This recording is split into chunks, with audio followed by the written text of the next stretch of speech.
1995 में एक ऐसा हत्याकांड हुआ जिसने न केवल पूरे देश की जनता को हिला दिया बल्कि उस समय की सरकार को भी घुटने पे ला खड़ा किया था। और इस पूरी घटनाक्रम का वर्णन उस केस के इन्वेस्टिगेटिंग ऑफिसर ने एक किताब में लिखा है। नमस्कार, मैं हूं श्रद्धा राय और आप देख रहे हैं द चाणक्य पे क्राइम कहानी।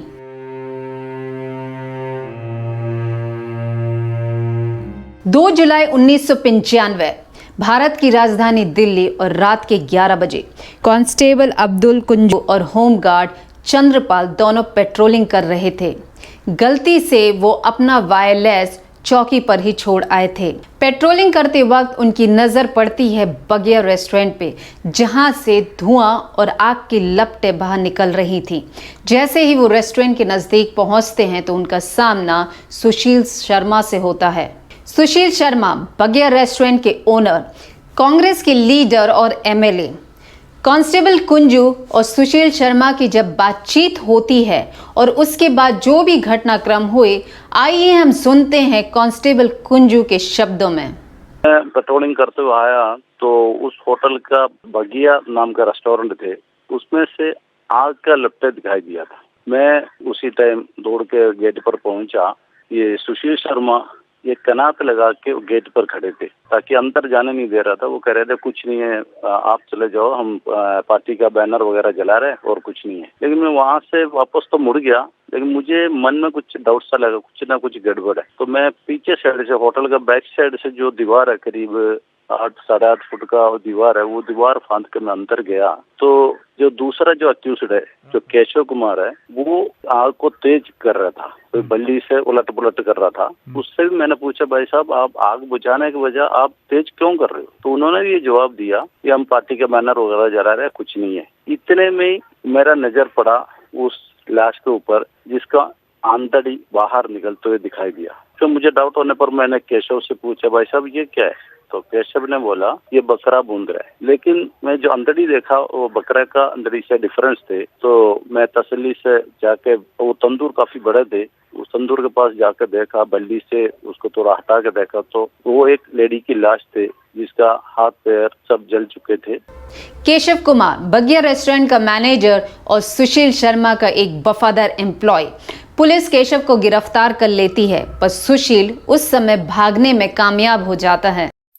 अब अपनी इन्वेस्टिगेशन शुरू करती है। इन्वेस्टिगेशन के दौरान उनके हाथ में जला हुआ जो शव आया वो इस कदर जल चुका था, गल चुका था कि शरीर से आंतें तक बाहर निकल आई थी। और पुलिस के लिए ये आइडेंटिफाई करना कि ये शव किसका है ये लगभग असंभव था, क्योंकि उस समय डीएनए टेस्ट करने का चलन भी नहीं था। तो पहली बार दिल्ली पुलिस ने डीएनए टेस्ट के लिए अप्लाई किया। ऑटोप्सी रिपोर्ट के अनुसार महिला के पेट में अल्कोहल पाया गया और बहुत ज़्यादा खून बह जाने की वजह से उसकी जान चली गई। और डीएनए टेस्ट की रिपोर्ट के अनुसार ये शव नैना सहानी का था। नैना सहानी एक 29 साल की महिला जो कि कांग्रेस की लीडर और साथ में खुद का बुटीक भी चलाती थी। यहाँ तक कि उन्होंने पायलट का लाइसेंस भी ले रखा था और अनऑफिशियली वो सुशील शर्मा की वाइफ थी। अनऑफिशियली इसीलिए क्योंकि इन लोगों ने शादी तो की पर वो समाज के सामने नहीं की थी, यानी बहुत गुपचुप तरीके से इन्होंने शादी की। ऑटोप्सी रिपोर्ट से पुलिस सेटिस्फाई नहीं थी, इसीलिए वो दोबारा इसकी जांच करने की रिक्वेस्ट करते हैं। और दूसरी जब रिपोर्ट आती है तो उसमें ये पाया जाता है कि नैना को एक गोली सिर में और एक गर्दन पे मारी गई है। पुलिस पूरे प्रयास करती है सुशील शर्मा को गिरफ्तार करने के लिए और इनके सारे प्रयास 10 जुलाई 1995 को सफल हो जाते हैं जब वो सुशील शर्मा को बेंगलोर से गिरफ्तार कर लेते हैं। शुरुआत में तो पुलिस से सुशील ये कहता है कि उसे नहीं पता कि नैना के साथ क्या हुआ है, क्योंकि वो तो तीर्थ करने के लिए निकला था। पर बाद में सुशील अपना जुर्म कबूल कर लेता है और 27 जुलाई 1995 को दिल्ली पुलिस सेशन कोर्ट में चार्जशीट सबमिट करती है। कोर्ट ट्रायल शुरू होते हैं और लगभग 8 साल के बाद 7 नवंबर 2003 को सेशन कोर्ट सुशील को सजाए मौत सुनाती है और केशव को 7 साल की सजा। सुशील हाईकोर्ट में अपील करता है और 4 साल के बाद यानी कि 2007 में दिल्ली हाईकोर्ट भी सेशन कोर्ट के जजमेंट को बरकरार रखती है। पर जब ये मामला सुप्रीम कोर्ट पहुंचता है तो 8 अक्टूबर 2013 को supreme court Delhi high court का जजमेंट बदल के उसे उम्र कैद की सज़ा सुनाती है। सुप्रीम कोर्ट के अनुसार सुशील कुमार का कोई भी क्रिमिनल रिकॉर्ड नहीं था। उसने जो भी किया वो एक पर्सनल रिलेशनशिप में स्ट्रेन होने की वजह से, यानी कि नैना और सुशील के बीच में जो तनाव चल रहा था और गुस्से में आके उसने ये कदम उठाया, इसीलिए उसकी सज़ाए मौत से उम्र कैद कर दी गई। ये पूरे हत्याकांड की वजह ये थी कि सुशील और नैना जो कि पति पत्नी के रूप में एक दूसरे के साथ रह रहे थे, इनके बीच में काफ़ी अनबन होने लगती है। झगड़े इस कदर बढ़ चुके थे कि नैना सुशील को छोड़ना चाहती थी, पर सुशील नहीं चाहता था कि वो उसे छोड़े या किसी और के कांटेक्ट में रहे।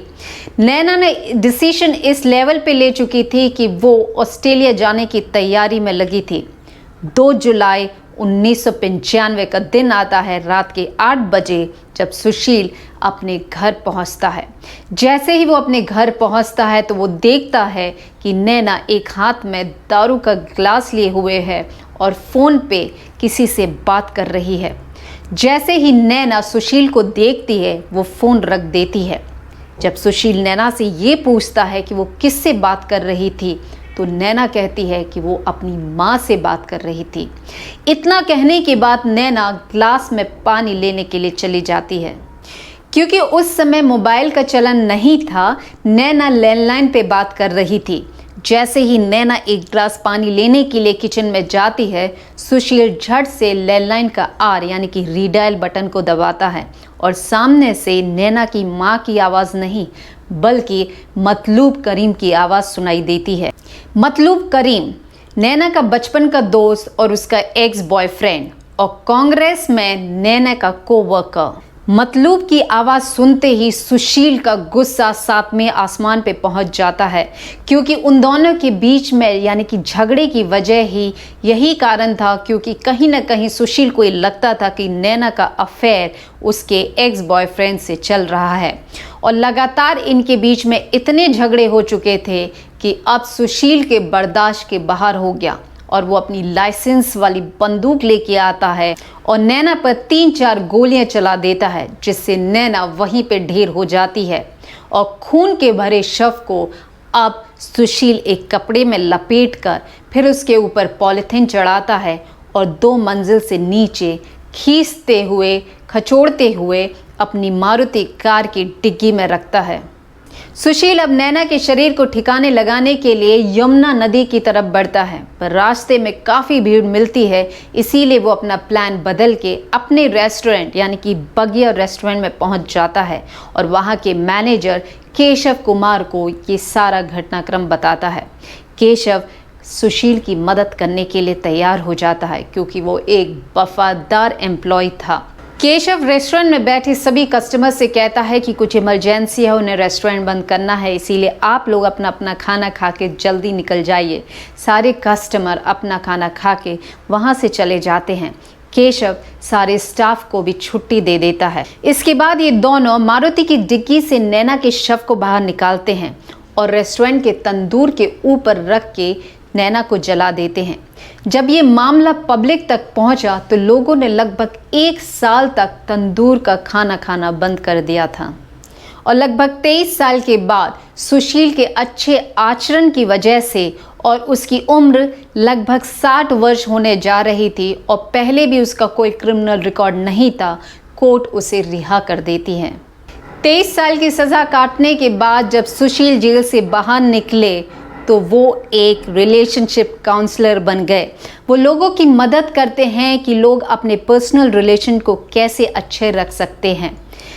जेल के दौरान उन्हें ये एहसास हुआ कि उनसे बहुत बड़ी गलती हो गई। अगर वो अपने क्षण भर के गुस्से को कंट्रोल कर लेते तो बेशक नैना आज उनके साथ भली न होती, पर वो जीवित होती। इन 23 साल के दौरान वो पल पर जेल में रह के खुद की जान लेने की सोचते रहे। 23 साल में ना केवल उन्होंने उस पल को जिया जो बेहद खौफनाक, दर्दनाक रहा, बल्कि उनके माता पिता ने वही कष्ट जेल के बाहर झेले।